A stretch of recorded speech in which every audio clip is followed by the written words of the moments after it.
নাচ, গান, আলো আর ক্যামেরার ফ্ল্যাশ। পার্ক স্ট্রিটের নাইট ক্লাব তন্ত্রা যেন এক সন্ধ্যায় পরিণত হয়েছিল রূপালী পর্দার রূপকথায়। আর সেই রূপকথার কেন্দ্রবিন্দুতে ছিলেন ওপার বাংলার জনপ্রিয় অভিনেত্রী ঋতুপর্ণা সেনগুপ্ত।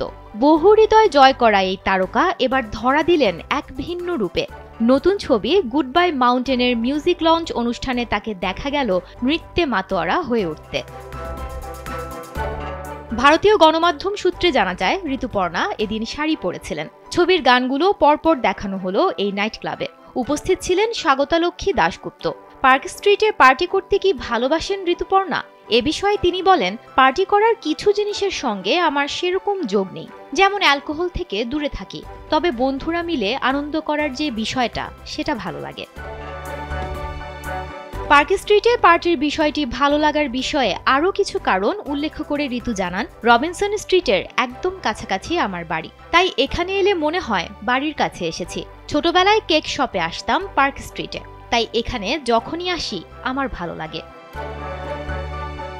পার্টির রাতে ঋতুপর্ণা মোহময়ী লুকে নজর কাড়ে বাঙালি সাঁঝের শাড়িতে।